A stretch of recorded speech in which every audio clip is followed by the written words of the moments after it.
विद्यार्थी मित्रांनो नमस्कार।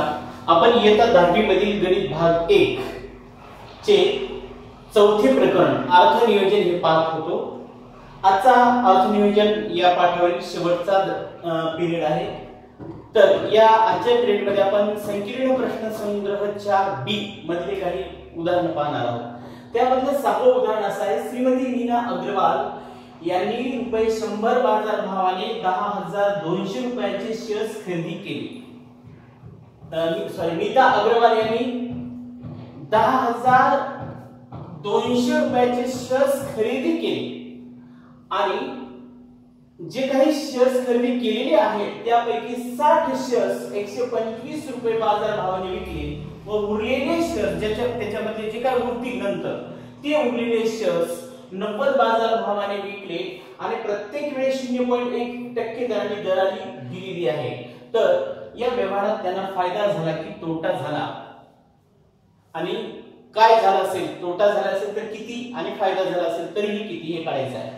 तर यामध्ये थोडं लक्ष द्या, आपल्याला सर्वप्रथम त्यांनी एकूण गुंतवणूक किती केली हे काढावं लागेल। गुंतवणूक हे तर स्पष्ट लक्षात येते 10,200 आहे, परत त्यांनी दलाली सुद्धा दिलेली आहे, ती दलाली नाही मात्र स्पष्ट दिलेली। अगोदर तुम्हाला त्याच्यावरची दलाली काढावी लागेल, ती दलाली आणि त्यांनी खर्च केलेले हे 10,200 हे एवढं त्यांनी गुंतवणूक केली। त्याच्यानंतर किती शेअर्स आहेत हे सुद्धा कन्फर्म नाही, अजून आपल्याला याच्यावरून समजलेलं नाही। तुम्हाला ती शेअर्सची संख्या काढावी लागेल। 10,200 रुपयामध्ये 100 बाजार भावानं शेअर्स खरेदी केलेली आहे, म्हणजे तुम्हाला 10,200 भागिले 100 म्हणजे 102 शेअर्स खरेदी केले, म्हणजे शेअर्सची संख्या सुद्धा काढावी लागेल। आणि शेअर्सची संख्या काढल्याच्या नंतर त्यापैकी 60 शेअर्स 125 रुपये बाजार भावाने आणि उरलेले 90 शेअर्स उरलेले जे काही शेअर्स आहेत ते 90 रुपये बाजार भावाने विकलेले आहेत। तर दोनदा त्यांनी व्यवहार केला विकण्याचा, तर त्यावेळेस आलेली रक्कम म्हणजे एकूण रक्कम करायची आणि त्यांनी आता गुंतवलेली ही रक्कम ह्या दोन रकमात तुलना करायची। जर नंतरची रक्कम जास्त आली असेल तर निश्चितच त्यांना फायदा झाला, जर शेअर्स विकून आलेली रक्कम म्हणजे नंतरची रक्कम कमी असेल गुंतवणूक केलेल्या रकमेपेक्षा तर निश्चितच त्यांना तोटा झालेला आहे। तर आपण बघूया प्रत्यक्षात। सर्वप्रथम आपण काय करू, त्यांनी किती शेअर्स विकत घेतले ते घेऊया। नीता अग्रवाल यांनी श्रीमती नीता अग्रवाल यांनी विकत घेतलेले शेअर्स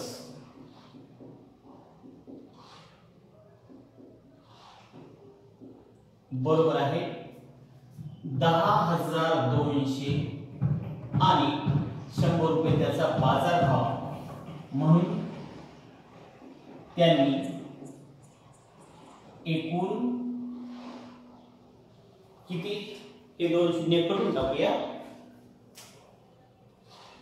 किती शेअर्स विकत घेतले 102, म्हणून त्यांनी एकूण 102 शेअर्स विकत घेतले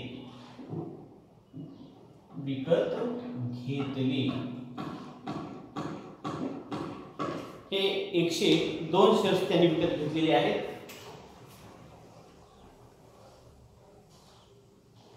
आता त्यांनी भांडवल किती खर्च केलं ते बघूया। 10,200 रुपये तरी गेलेच गेले, त्यांनी दलाली सुद्धा दिली, म्हणून श्रीमती नीता अग्रवाल यांनी दिलेली दलाली बरोबर आहे 10,200 चे किती टक्के आहे 0.1%, म्हणून इथं सुद्धा 2 शून्य कटू।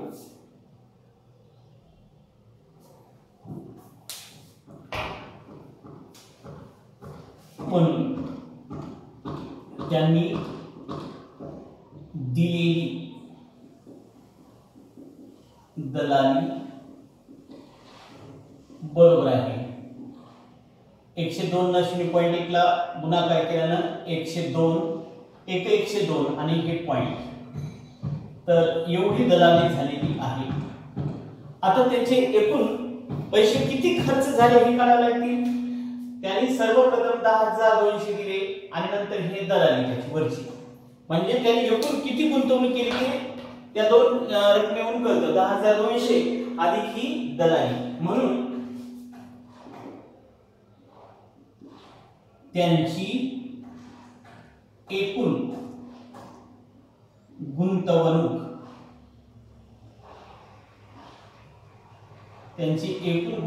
बरोबर आहे 10,200 अधिक 10 रुपये 20 पैसे, म्हणजे किती झालं बघा. आता आपलं 10,210.2 म्हणजे 20. हे 10,200 आणि 10 रुपये म्हणजे 10,210 आणि वर हे 20 पैसे, एवढे रुपये त्यांची एकूण गुंतवणूक आहे. त्यांची एकूण गुंतवणूक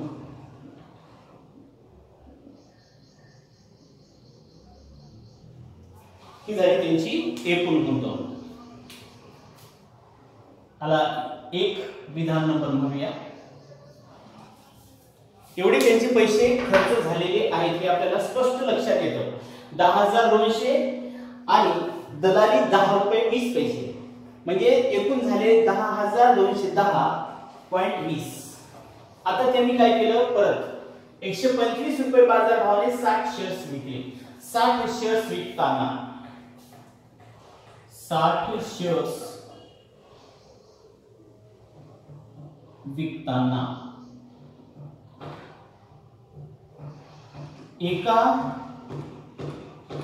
शेअरची किंमत, अगोदर काय करू आपण, एका शेअरची किंमत काढू. बाजार भाव किती आहे 125. बाजार भाव,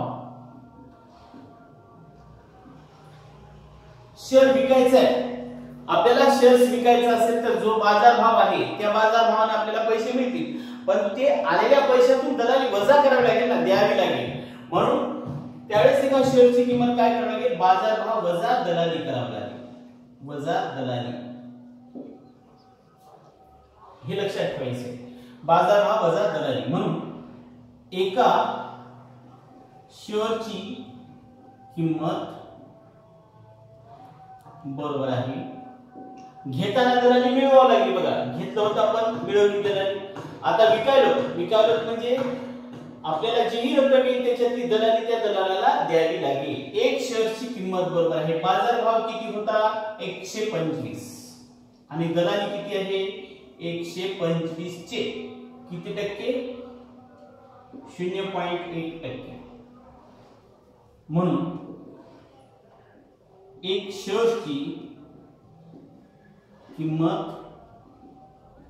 बरोबर आहे 125 वजा 125 आणि 125 चे किती करायचे आपल्याला 125 गुणिले 0.1 भागिले 100 किती होती हे, याचा गुणाकार करा.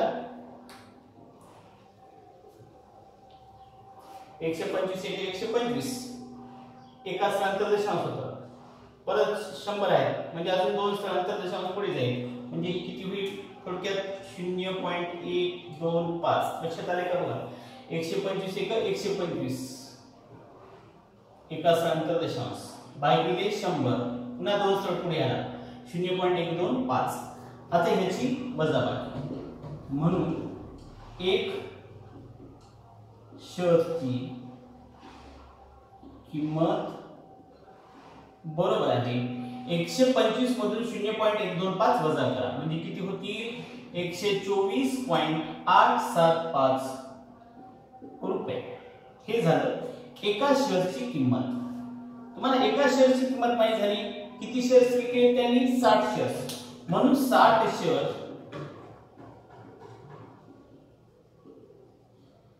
विकून आलेली रक्कम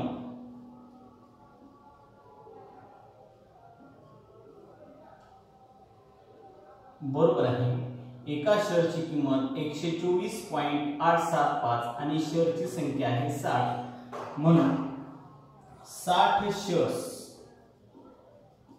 विकून आलेली रक्कम बरोबर आहे याचा गुणाकार करा 124.875 गुणिले 60 तर हा गुणाकार येईल 7492 पॉइंट किती 50 हे रुपये हे झालं 60 शेअर्स विकून आलेली रक्कम। आता हे महत्त्वाचं आहे आपल्याला हे एकदा शेअर्स विकलेले आहेत याला विधान नंबर 2। आता उरलेल्या शेअर्सची संख्या किती 60 शेअर्स विकले एकूण शेअर्स किती आहेत 102 म्हणून उरलेल्या शेअर्सची संख्या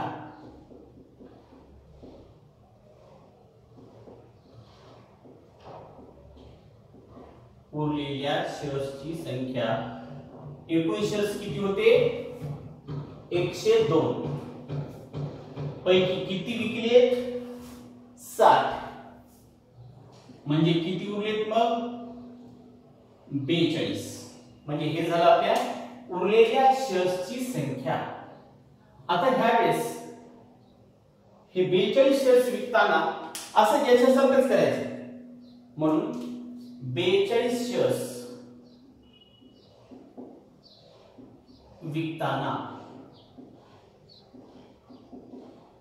एका शेअर्सची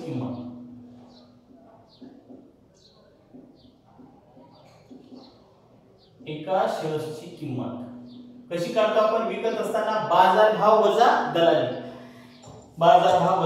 आता बाजारभाव किती आहे आता नंतरच्या वेळेस 90 वजा दलाली किती 90 चे 0.1% म्हणजेच एका शेअर्सची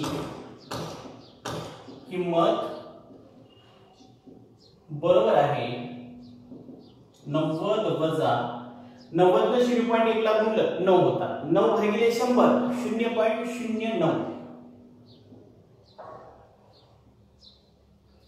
हे 90 ने 0.1 ला गुणल्याने किती होतात 9 भागिले 100 म्हणजे 2.73 म्हणून एक शेअर्सची विक्री किंमत किती आहे किती होती मग 90 मधून 0.09 काढून टाका 89.91 बरोबर आहे ही याची किंमत असेल विक्री किंमत।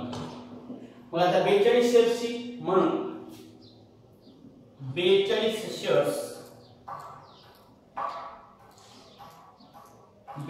शेअर्स विकून आलेली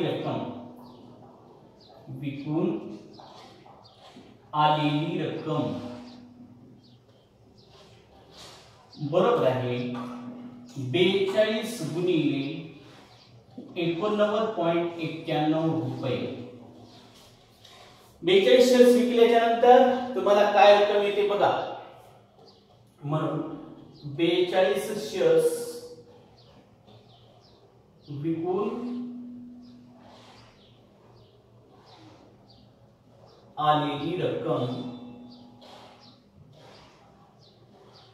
बरोबर आहे याचा गुणाकार करा 42 न 89.91 याला गुणाकार करायचा आहे तर हे येईल 3776.22 रुपये। ठीक आहे हे नंतरच आहे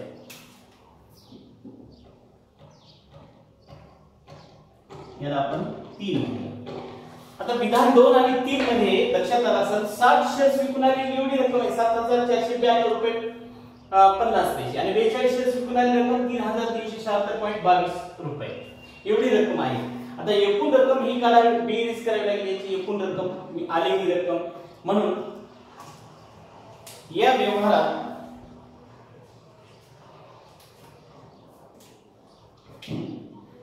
म्हणून त्यांना एकूण मिळणारी रक्कम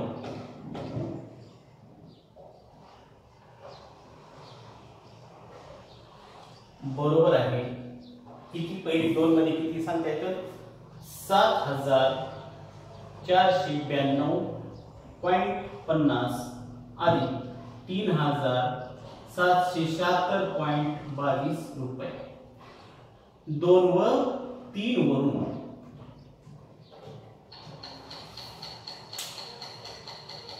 आता काय होईल मग म्हणून त्यांना एकूण मिळणारी रक्कम बरोबर आहे। आता याची बेरीज करू आपण एका खाली एक मांडून याची बेरीज करू 7492.5 आणि 3776.22 यांची बेरीज केल्याने किती होईल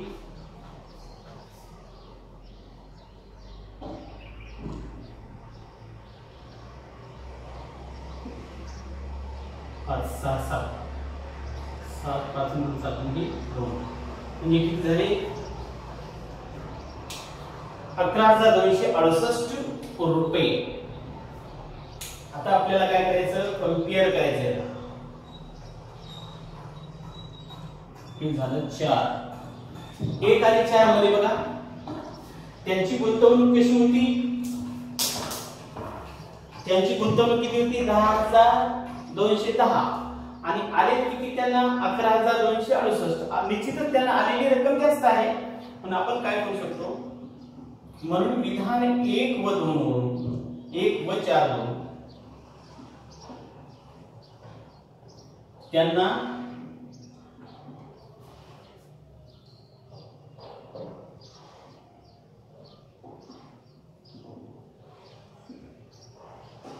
रक्कम ही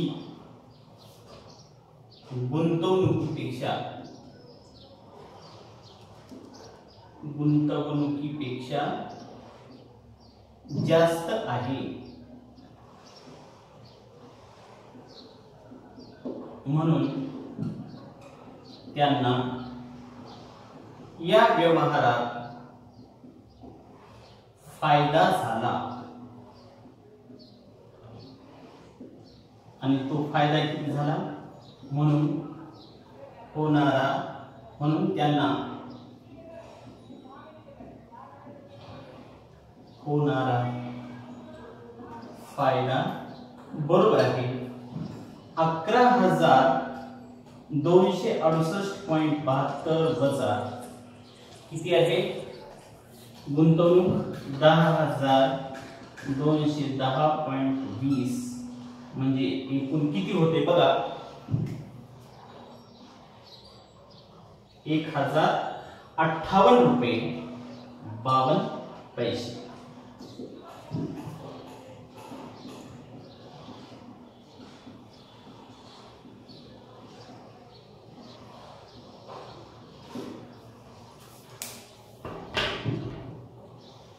हा त्यांना होणारा फायदा आहे।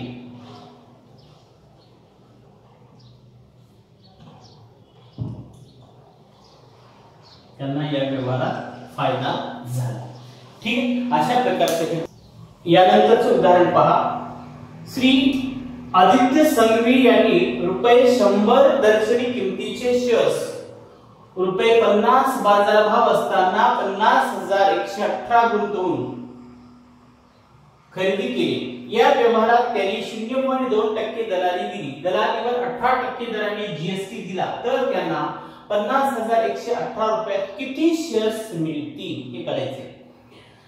पण त्याला किती शेअर्स मिळतील हे काढण्यासाठी तुम्हाला माहित असायला पाहिजे की एक शेअर्स खरेदी करताना किती रुपये लागतात। मग एका शेअरची खरी किंमत कळाली आपल्याला आता आपल्याला तो विकत घ्यायचा आहे म्हणजे तुम्हाला माहित असेल त्याचा तो बाजारभाव असेल त्याच्यानंतर त्याच्यावर लागणारी दलाली असेल त्याच्यानंतर दलालीवरची जी जीएसटी असेल या सगळ्याची ऍडिशन करावी लागेल मिळवावं लागेल आणि ती होईल त्या याची एका शेअरची किंमत होईल बरोबर आहे। या पद्धतीने आपल्याला करावं लागेल आणि मग एका शेअरची किंमत माहित झाली की मग एवढे पैसे गुंतवलेले आहेत, एवढ्या पैशात किती शेअर्स मिळतात हे सहज तुम्हाला काढता येतं. तर सर्वप्रथम आपण काय करूया, दलाली करू. दलालीवर जीएसटी आहे म्हणून आदित्य संघवी यांना द्यावी लागणारी दलाली एका शेअरसाठी बरोबर आहे बाजार भाव 50 चे 0.2%. बरोबर किती होईल मग 50 दोन्ही 100 म्हणजे 10 भागिले 100. 50 दोन्ही 100 पण एका समांतर दशांश आहे म्हणजे 10 भागिले 100. परत हे शून्य कॅन्सल झाला म्हणजे 0.1 रुपया. ही एका शेअरला त्यांना दलाली द्यावी लागते. आता ह्या दलालीवर जीएसटी किती आहे 18%. म्हणून त्यावरील जीएसटी बरोबर आहे 0.1 चे 18% बरोबर आहे 18 × 18 म्हणजे 1.8 हे 100 म्हणून त्यावरील जीएसटी बरोबर आहे 0.018. दोन स्तर पुढे गेले इथे एक आणि याच्यानंतर एक हे रुपये झाले दलालीचे सॉरी जीएसटी झाली. त्यानंतर त्यांना द्यावी लागणारी दलाली एक झाली. आता तुम्हाला एका शेअरची खरेदी किंमत सांगता येते म्हणून एका शेअरची खरेदी किंमत बरोबर आहे बाजारभाव. हा बाजारभाव आहे.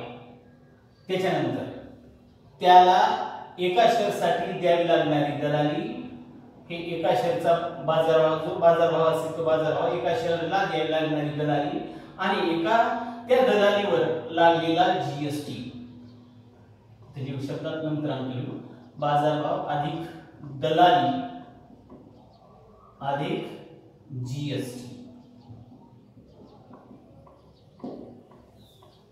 म्हणून एका शेअर्सची किंमत किती होईल आता बाजारभाव किती आहे आपला 50 अधिक दलाली किती आहे 0.1 त्यावरची जीएसटी किती आहे 0.018 रुपये जे काही येईल ते. म्हणून एका शेअरची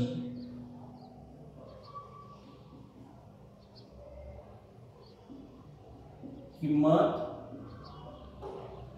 बरोबर आहे यांची बेरीज करू हे 50 ला 50 पॉइंट खाली पॉइंट घ्यावे म्हणजे किती होईल मग हे 118 रुपये. हे झालं एका शेअरची किंमत. आता आपल्याला माहिती एका शेअरची किंमत माहित असेल तर त्यांच्याकडे त्यांनी किती पैसे खर्च केले 50,118. म्हणून त्यांनी खरेदी केलेल्या शेअरची संख्या बरोबर आहे गुंतवणूक एकूण गुंतवणूक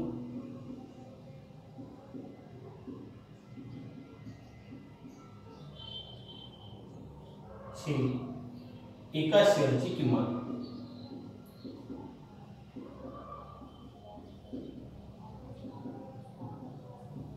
बरोबर. आता याच्यात किमती ठेवूया. म्हणून त्यांनी खरेदी केलेल्या शेअर्सची संख्या बरोबर आहे गुंतवणूक किती होती 50,118 आणि एका शेअरची किंमत किती आहे 50.118. आता याच्याकडे पाहिलं तर हे सारखेच अंक दिसतात, म्हणून आपण काय करू, ते पॉइंट शिफ्ट करू पुढे नेऊ. त्यांनी खरेदी केलेल्या शेअर्सची संख्या बरोबर आहे 1 2 3 तीन स्थळ पुढे न्या. इथं पॉइंट आहे, इथं पॉइंट आहे, तीन स्थळ पुढे न्या ना. किती, हे 1 0 एक स्थळ झालं, पुढे 1 आणि पुढे असे तीन स्थळ, तर हे 5 0 1 1 8. आता ह्याला डायरेक्टली कॅन्सल करता येतं. 50,118 कटले, किती आलं 1 आणि पुढे किती आहे मग 3 शून्य, म्हणजे किती झाले एकूण 1000. शेवटी त्याला सांगता येईल की म्हणून श्री आदित्य संघवी यांनी 1000 शेअर्स यांना 1000 शेअर्स मिळतील. तेवढ्या किमती, तेवढे पैसे खर्च केल्याच्या नंतर 50,118 रुपये खर्च केल्याच्या नंतर त्यांना 1000 शेअर्स मिळतील. हे झालं त्याचं उत्तर. ठीक आहे, तर हे प्रकरण आपलं संपलेलं आहे. यानंतरचं 5वं प्रकरण आपण पुढच्या तासापासून बघूया.